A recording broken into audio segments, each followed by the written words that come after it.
Hello and welcome to What the Tech from Ghost AI, where we talk with some of the brilliant minds behind new and exciting tech initiatives to learn what it takes to tackle technological uncertainty and eventually change the world. Today, I am thrilled to be joined by Ella Harris and Kenny Huang, co-founders of TinyRex, which is an extremely talented indie game studio that's bringing unique perspective to narrative-driven idle games. This tiny team packs a huge punch, as they bring years of commercial success in the video game and social casino industry to their mission, which is to create mobile gaming content with partners around the world and, as Kenny puts it, crafting small, cozy games that our players will love. While the games may feel small and cozy, there is some serious innovation happening here, as the team created their own idle merge framework by blending the static nature of idle games with the dynamic experience of merge games. This led to the launch of their debut game, Wizard of Oz Idle Merge, which achieved a combined 4.8 star rating on the App Store. It's quite a story. So joining me again this week to discuss how this innovation was translated into meaningful capital is Boast AI's own technical solutions manager, Alia Murshi. Before we kick off with our guests, Alia, welcome back to the show. Could you provide a quick intro for listeners who haven't caught you on our previous episode? Absolutely. I'm super excited to be here and be co-hosting with you again, Paul, and with our amazing clients, Ella and Kenny from TinyRex. Just a little bit about myself again. I'm actually a former gamer as well and started coding when I was a kid. So hence why I did computer science at UBC and worked at Electronic Arts and Codemasters as a software engineer. Codemasters is in England. Then went off to New York, worked at Viacom Networks, and led one of the major apps there, which was called a Nick app, where we won an Emmy for the best user experience. That was exciting. Then after that, decided I wanted to pursue my passion of starting my own business. So moved back to Vancouver, launched 2 tech startups, was published also in Forbes and Inc. And then the current startup is going through an evolution, which is code-free app launch. But basically, I help startups with their product marketing and product development, leveraging AI and no-code solutions. And I offer that through a course, which is the passive income generator for me, as well as 1 or 2 day VIP sessions to really knock out product marketing and product development at sonic speed. And then I've also joined Boast as well, just as of the fall of last year, and worked on a portfolio of clients to help them with their shred claims. And to date, I've helped the clients here at Boast claim around $3 million in shred claims, which is quite exciting to help them, pursue their dreams and goals as well. That's so cool. I'm amazed how much we can accomplish here at Boast in such a short amount of time. I'm always amazed also to hear you've only been here since the fall. I feel like you've left such a huge imprint so far. It's amazing. I'm similarly relatively new to the team and started only back in February, I think. But yeah, the things we can accomplish quickly here at Boast, again, it's eye-opening. But enough about Boast. I want to learn about our guests today, too. Ella and Kenny, before we dive into TinyRex, Ella, could you tell us a little bit about yourself, your background, and how you got into the gaming and eventually the startup space? Yeah, sure. Well, first of all, thank you so much for having us. We're really excited to be here. I'm Ella. I'm co-founder and producer at TinyRex Games. I'm based in Vancouver, although my accent might be a little bit of a giveaway that I was not originally from Canada. I grew up in England, in Worcester, for those of you who are fans of the source. I actually never envisioned myself working in tech, which I know is pretty shocking probably for most of the guests you have on here, but I studied languages at Bristol University, and then I moved to London to pursue a career in public relations. Then ultimately I moved to Vancouver, where my brother Tim and his business partner Kenny had co-founded a company together called Blueback Games. And they invited me to join them. And that was officially my start in the tech industry. I really loved working there. I was there for 5.5 years. And that's where I met Ernest and Haig, who are also the co-founders of TinyRex Games. And so when Kenny and Tim successfully exited from Blueback Games, they then invited myself, Haig, and Ernest to join them in a brand new adventure in building TinyRex. I was thrilled to join, and I love working with these guys. It's so much fun, so I jumped at the opportunity. That's how I have arrived at this point. I think that summarizes everything for me. Kenny, same question. I would love to know. Tell me about your background. Ella gave us some insight into how you two came together, but I'd love to know just what brought you here today, what brought you into the gaming space and startups. Yeah, so I started at Electronic Arts in 2005. Oh, that dates me way back now. But that was like the best time I ever had, like in games, making like NHL and NBA and Madden, and that was like a dream come true as a kid. Growing up playing like Nintendo, Sega games and stuff like that. So that's how I started, and I met Ella's brother, Tim, at EA. And when we escaped the mothership, we did call it the mothership because that's kind of like the vortex where all the startups kind of like spun out of at in Vancouver. We started a Blueback Games, a social casino company that really tailored towards like land-based casinos that can like build the platforms and do all that stuff. It was fun and challenging, and we were really lucky. I think we work hard, but we're also lucky enough to get a successful exit, and it was one of the best rides, I think, until we ended up being just the employees there for the last 5 years. And so once we escaped that prison, we're just enjoying life, and to be honest, we exit in, I think, end of 2019. We officially left Blue Bat. I just got married. I was going to take some time off and just do a little bit of traveling and enjoy myself a little bit. And then we all know COVID kind of hit. So, we're kind of stuck at home, and that was kind of the beginning of TinyRex. Well, what do I do now? Right. And yes, when we started, we wanted to do things right, and we wanted to just, enjoy the ride a little bit more this time around. Last time, I think, with Blue Bat, we were so stressed all the time because this is the first time that we've gone through this whole startup journey. So this time, with a little bit more wisdom and with a little bit more hindsight, we were like, okay, let's do this, and let's just work on things that we want to work on, and really just enjoy this process and enjoy the people. I love how you put that, Kenny, too. Enjoy the ride. Make sure that you don't lose sight of that when you're running a business. Sure, your priorities are on making sure that you're actually bringing a product to market, making the business operational, but this wasn't your first go around. You knew what you didn't want to do once you got to TinyRex, and you kept your eyes on making sure that the fun and the joy isn't gone at the end of the day. And I think that's really important for gaming, too. Oh, definitely is. Yeah. It kind of shows up in your product as well, right? And the people. I mean, I know we work in tax credits in a lot of ways, but we have fun. And I think that comes through in working with the founders that we meet, like you both. So before we move on to the nitty gritty about TinyRex, I got to know, $1 million question. How did it come up with the name? Where did TinyRex come from? Was it Ella's shirt? Was it something else? Well, Ella is the biggest dinosaur fan. Jurassic Park, yes. Aaliyah as well, I think. Yes. Yeah. But I mean, she wrote a letter to Steven Spielberg, right? I really did. As a child, I watched Jurassic Park, changed my life. I wrote to Steven Spielberg. Obviously, he didn't reply. It's fine, no bad feelings. But yeah, I'm a huge Jurassic Park fan, and Kenny is as well. But Kenny, there's a little more to the story for a little bit more to the story. Yeah. Well, I mean, the first game that we thought we were making was actually a dinosaur park. We were heading in, and then we're talking with publishers and everything like that. Unfortunately, there's like licensing issues with Jurassic Park and all that stuff, so we kind of pivoted away from it. But we're like, okay, let's, we all love dinosaurs. And T-Rex was too on the nose type of thing. So we're just like, okay, what's a name that can be abbreviated to T-Rex, but still kind of have that dinosaur feel? So that's a TinyRex. And the fact that Ella loves dinosaurs. Yeah. I mean, well, so do you. We all love dinosaurs, so it just worked so wonderfully for our company. Steven Spielberg is going to be kicking himself that he didn't get back. Yeah, that's right. Yeah.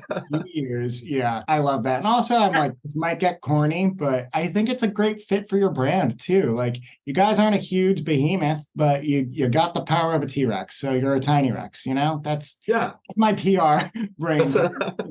I love that. It's TinyRex, big dreams. That's what we're going for. I love it. All right, well, let's dig into TinyRex. You can tell us a little bit about how the company came together. I'm hearing as a refrain on a lot of these interviews that we do with founders that the pandemic really was the kick in the butt for a lot of folks for their dreams and what they want to do. Tell me a little bit about your passions and what you guys want to focus on with TinyRex, and then I'm going to pass it over to Aaliyah to dig into the R&D stuff. Certainly one of our core goals at TinyRex is creating cozy, fun games that really give our audience a sense of peace and relaxation, because it's such a crazy, stressful world, and it's so fast paced. Everything's go all the time, and we really wanted to just give our audiences something just to unplug from all of that and that they can enjoy. And I think that was our core goal, which hasn't changed. The mechanic of how we achieve that has changed. We've gone from hyper casual games to idle merge games to skills based games, but that goal remains the same, is to bring something to the audience that they can enjoy and relax with. So Kenny, I don't know if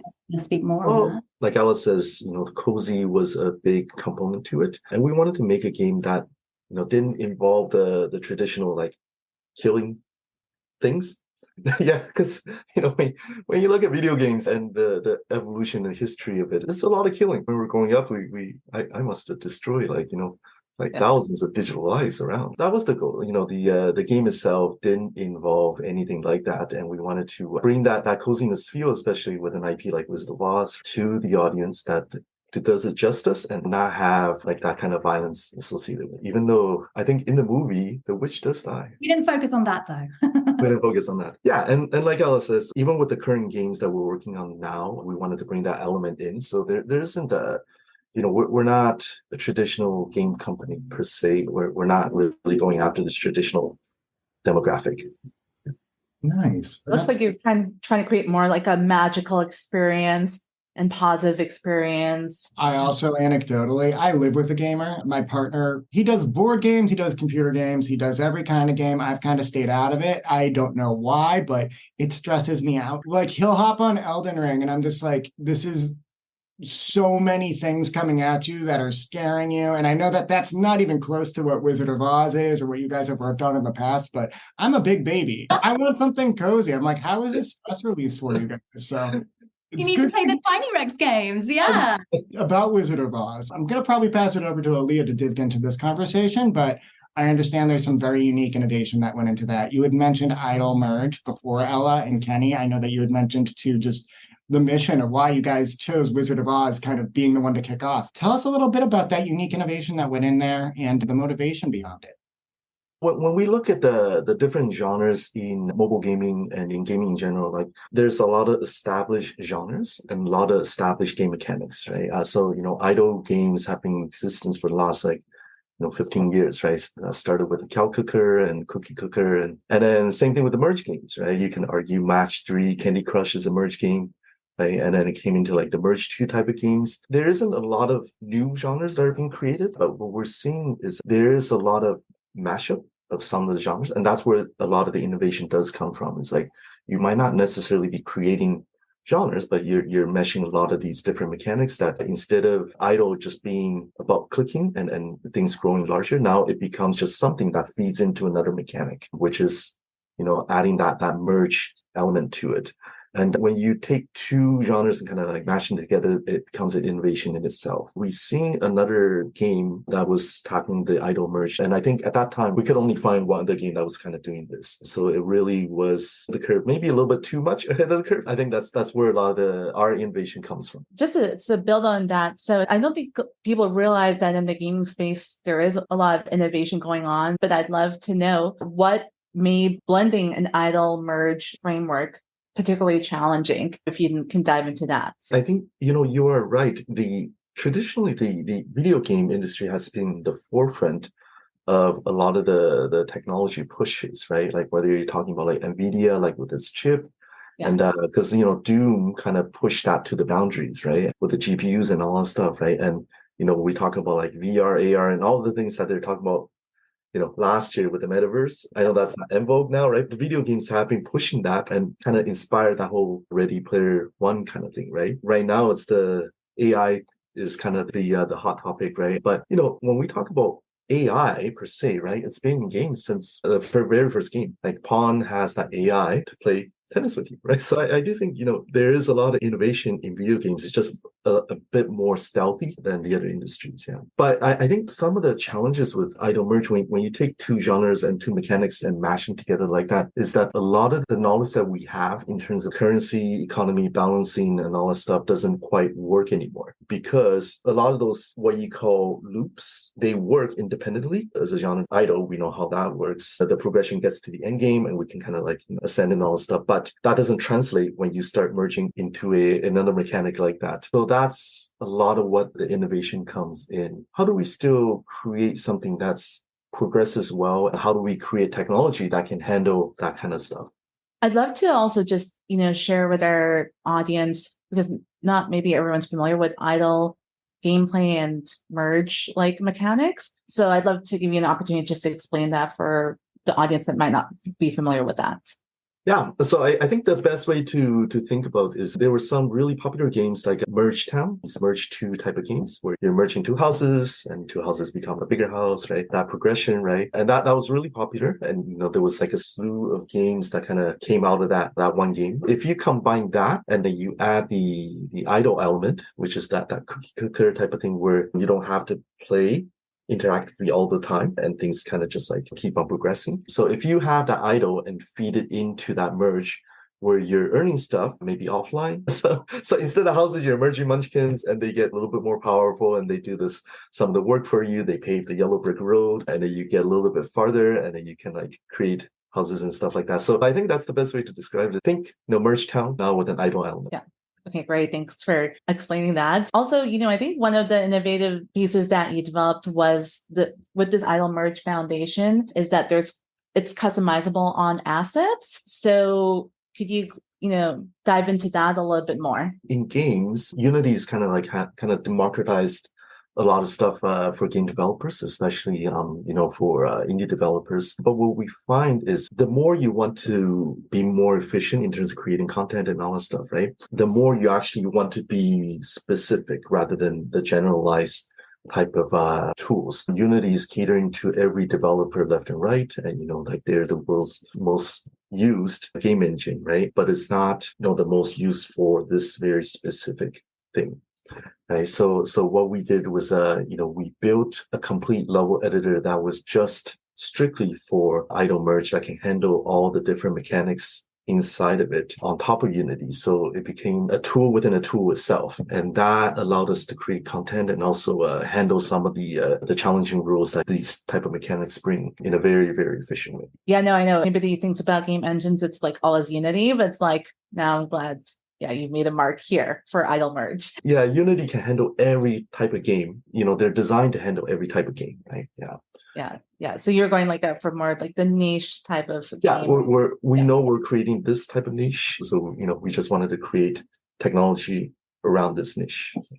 Absolutely. So, a typical challenge when it comes to game development is always really finding that fine balance of achieving high performance without sacrificing art quality. I think it might be more challenging when it comes to mobile games. How did you solve for that? We from the traditional console type of knowledge that we had, right? We always thought about LOD and asset optimization and all stuff.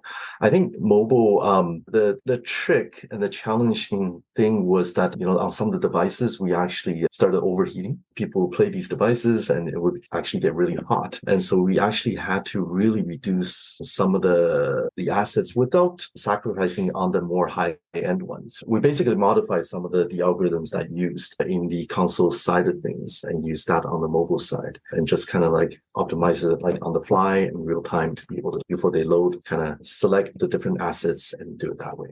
So, I know Wizard of Oz is no longer, sadly.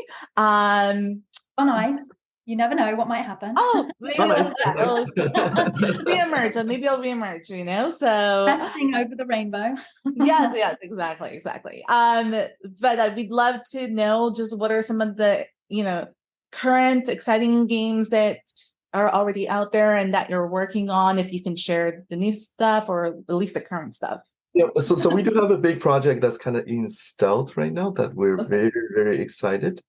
So we can't really talk about it in specific detail, but I would say what we're doing now, we love Wizard of Oz and that genre and that cozy games. We're going back to our roots a little bit. We did have 10 years at Blue Bat where we were focused on casino games and skill-based type of gaming. We're not necessarily doing casino games now, but we're taking some of the learnings there and taking some of the classic games and taking it a little bit farther. So the one thing that I can disclose is solitaire. We're really big on solitaire, and we know there's a lot of people that love solitaire, right? And it's been a classic for years and years, right? So we're taking that and we're seeing, hey, how can we make it modify, make it more fun, make it a little bit more cozy, make it a little bit more interesting than your grandma's solitaire. And so we're taking games like that, classic small and fun bite-sized type of games, and we're just kind of innovating around those. First of all, no offense to the grandmas out there. Sorry. We all love them. But yes, that's exactly pretty much as Kenny said. We're just looking to put our own unique spin on already loved classic games. More bite-sized, but still very cozy, very fun. And honestly, yeah, we can't share much, but I think we can say we're very excited. We've got some fun things on the horizon. And yeah, as soon as we can share, we'll be telling the world. Yeah. Awesome. Well, I'm excited that I'll find out when we do your next shred claim. Yes, you will. Early preview. Yeah, insider knowledge. I love it. Yeah. So before we dive into some of the questions too about working on your shred claim and have you work with Boast too, I really do like how you explained idle versus merge, Kenny. I lied a little bit when I said I don't game.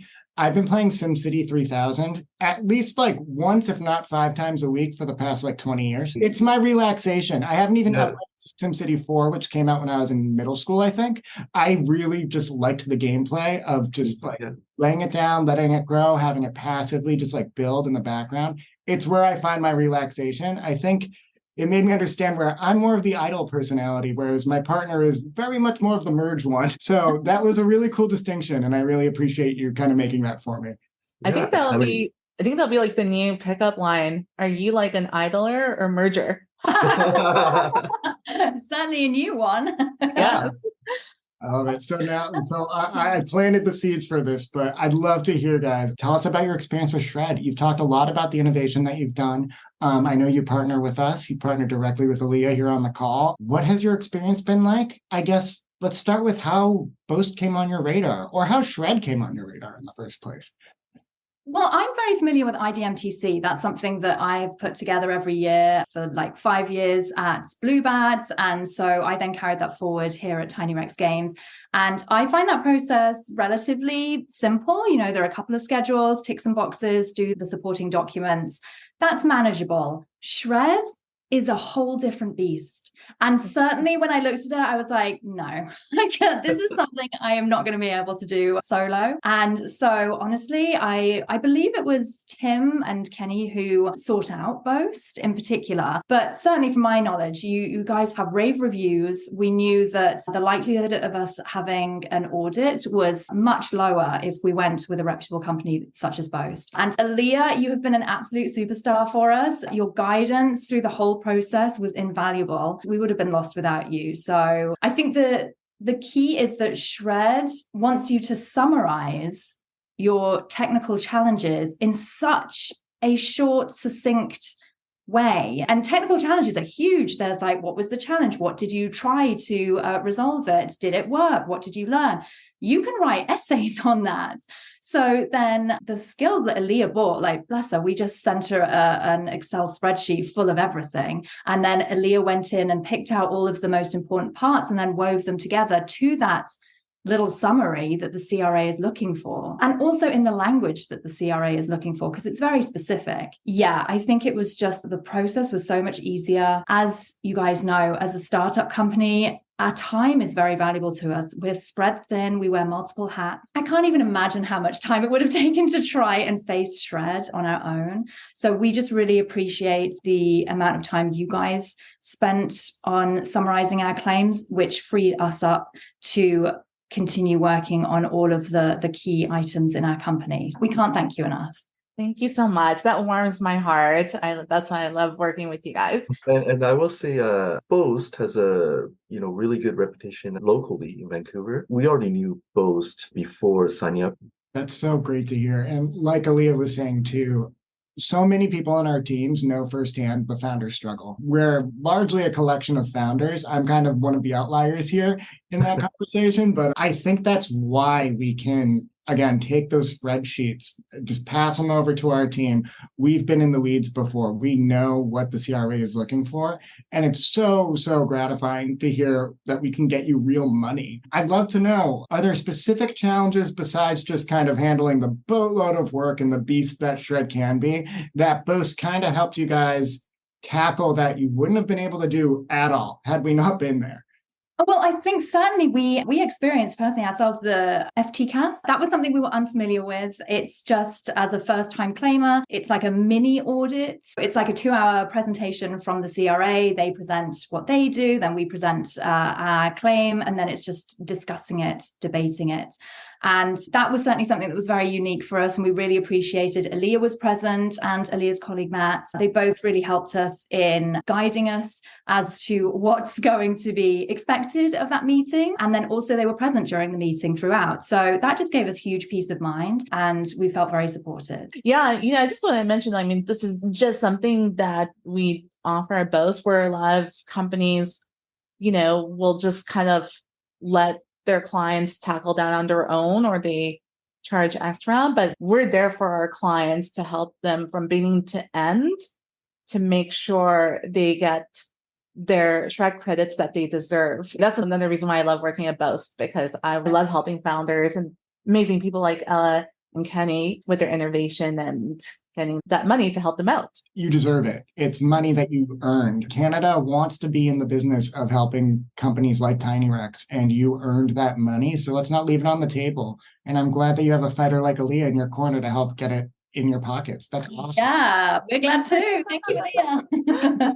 I'm going to squeeze in 2 quick final questions for you guys. So real quick, what's your take on the current state of startups, specifically in the gaming sector? I'd just love to know maybe your perspective on what the biggest challenges are for getting a business like TinyRex off the ground in the current startup climate. I know everyone's talking about VC funding being tight, so non-dilutive is a big avenue to go, but beyond that, and specifically for gaming, what's your take? So you're right. I mean, fundraising is always tough, right? But I think last year with the whole interest rate, that changed the game a bit. This year, if you're not in AI, it's tough, right? A lot of VCs have jumped into the AI bandwagon, and that's why you don't see like some of the funding rates kind of go down, right? But in reality, the funds that are going into the other sectors is much, much lower. Capital is always tough, but I think more so than capital itself, the gaming industry, at least for mobile, is pretty mature. In terms of innovation, there are still things happening, but most of the companies already know, like, okay, this is